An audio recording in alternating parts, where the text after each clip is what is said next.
Olá, pessoal do Eren Paiva Neto, em especial os alunos do terceiro ano. Estou aqui com essa aula em videoaula que eu preparei para vocês, para a gente dar continuidade àquele assunto no início da primeira unidade. E logo no final desses slides vocês terão uma atividade que vocês possam fazer individualmente. Então, relembrando o que a gente viu no início da primeira unidade, no fim da Segunda Guerra Mundial, deu início lá a Guerra Fria, né? E durante esse período da Guerra Fria, vocês sabem, a gente discutiu bastante sobre isso, iniciou-se aí um processo de domínio hegemônico, né, político e militar, e o mundo era dividido em duas grandes superpotências. De um lado capitalista, os Estados Unidos, do lado socialista, a ex-União Soviética. Bom, a Guerra Fria ela teve um fim, claro, que durou, né? Evidentemente, a Guerra Fria durou de 1947 até 1991. Então, desde 1989, a humanidade começou a assistir uma série de eventos que até então eram imagináveis, né? Por exemplo, a queda do Muro de Berlim era impensável. O Muro de Berlim dividia a Alemanha em ocidental e oriental, um lado dominado pelos países, um lado capitalista, o outro lado socialista.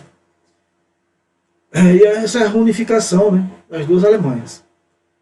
E, por fim, em dezembro de 91, foi selada a desagregação geopolítica e territorial da ex-União Soviética. Bom, o Muro de Berlim foi um evento que marcou o mundo nesse período. Aqui está uma imagem mostrando, né, o povo alemão subindo nesse muro, logo ao fundo ali o portão de Brandenburgo.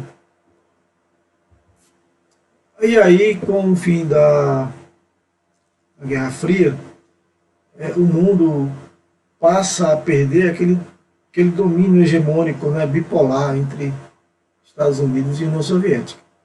A União Soviética passa a se tornar Rússia, né, volta, né, a ser Rússia, e o mundo deixa de ser bipolar para se tornar multipolar, pós-Guerra Fria.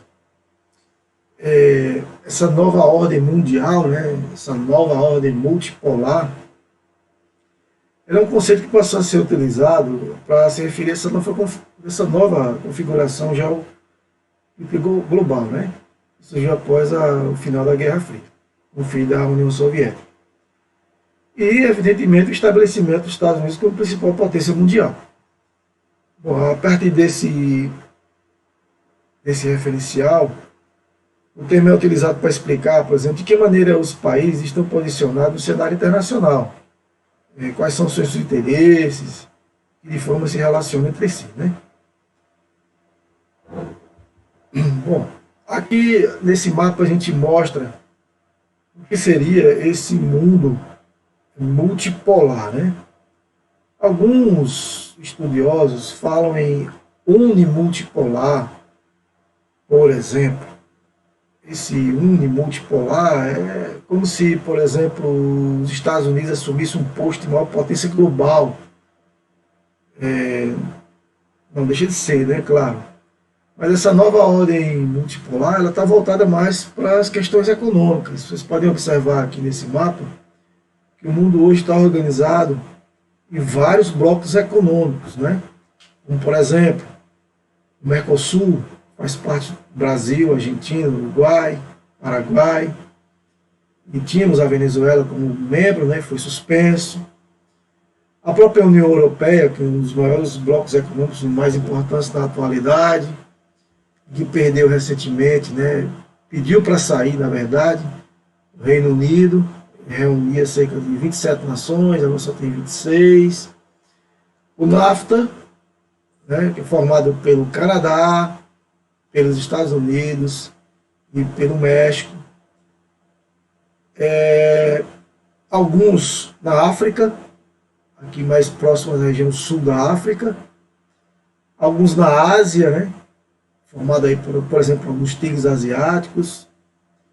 e os bem maiores que reúnem países de outros blocos econômicos, como é exemplo da APEC, que é um acordo econômico do Pacífico, países que são banhados pelo Oceano Pacífico, que fazem parte de outros blocos econômicos, a exemplo do Pacto Andino, a exemplo do próprio NAFTA, e de alguns outros que fazem parte dessa região aqui, de todo o Pacífico. Então essa nova ordem multipolar, ela deixa de ter aquele domínio bipolar dos Estados Unidos e União Soviética e passa a ter domínios a partir de blocos econômicos. A economia passa a reger essa nova ordem mundial. E os países se reúnem regionalmente, né, para, claro, evidentemente, fortalecer sua economia. Então você tem aí, por exemplo, essa hegemonia capitalista, né? O mundo passou a perder aquela divisão socialismo, capitalismo. Então, essa hegemonia capitalista, ela está associada a essa integração econômica, né? E ao intercâmbio cultural e social desse período, que é inventado pelas novas tecnologias no campo da comunicação, transportes, né? E que levaram aí à consolidação do processo de globalização. Então, aqui você tem um processo de globalização bastante avançado, um sistema de transporte também bem mais rápido, através de aviões e de grandes cargueiros, né? Navios cargueiros, por exemplo, que levam mercadorias para todo o mundo, da Ásia para a América, e vice-versa. Diversos produtos, como commodities agrícolas, como minérios e outros produtos industrializados. Bom, essa nova ordem, ela podemos afirmar, por exemplo, que os países mais poderosos do mundo hoje, na atualidade, são os Estados Unidos, né, a maior economia do mundo, a Rússia, uma grande importância, militar, inclusive, a China, o maior mercado consumidor do mundo, os maiores países, um país com maior população mundial, a Alemanha, maior economia da Europa, tem grande influência na Europa, e o próprio Reino Unido. Outro aspecto importante é a tendência da globalização em suas várias facetas, tanto em sentido mundial como regional.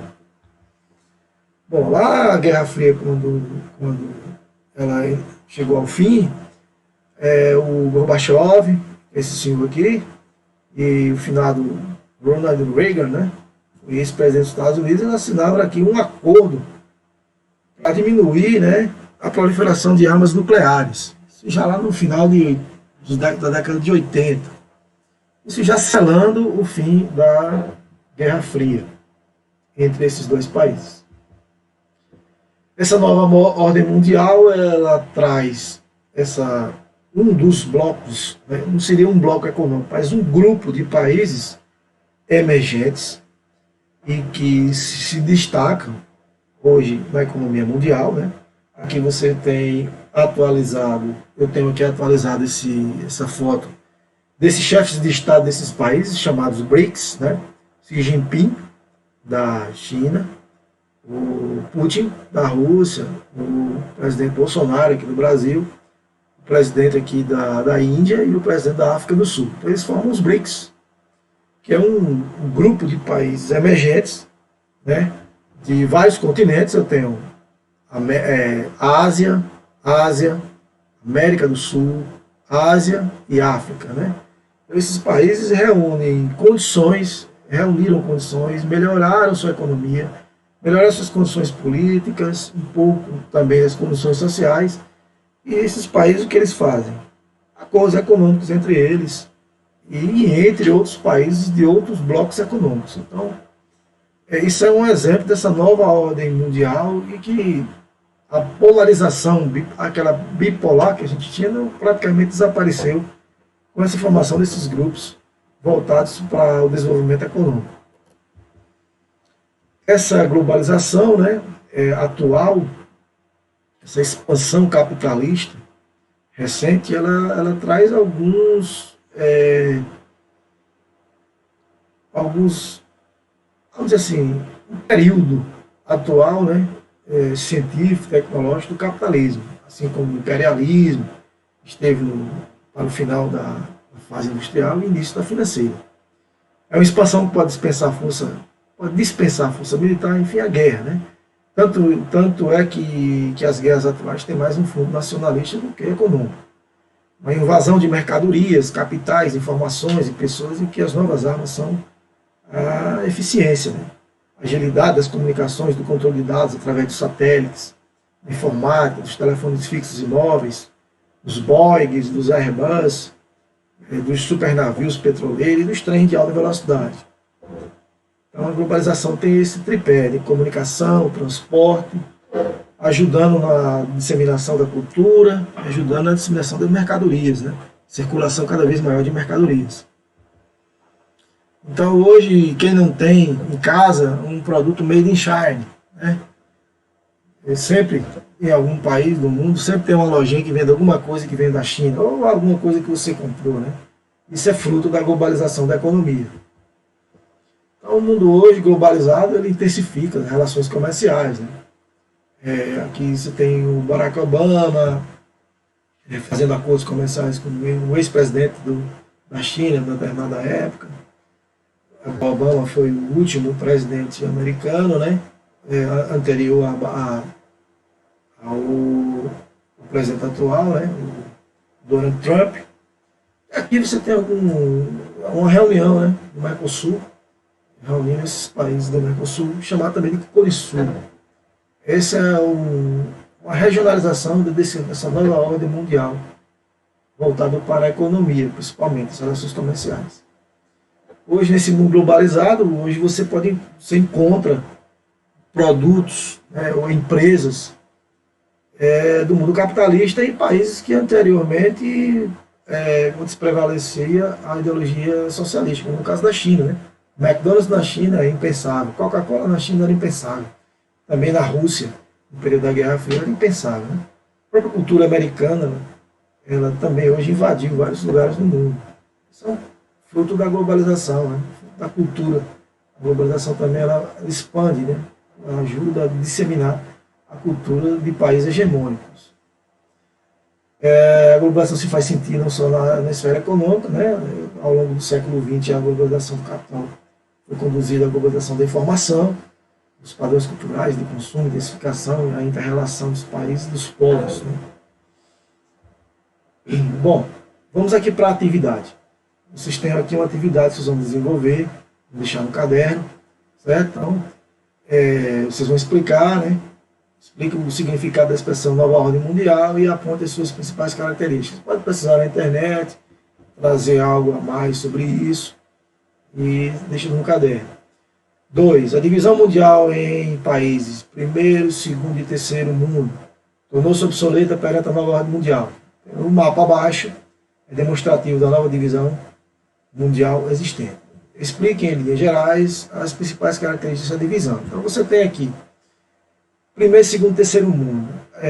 Essa divisão, primeiro, segundo e terceiro mundo, ela era muito usada no período da Guerra Fria, certo?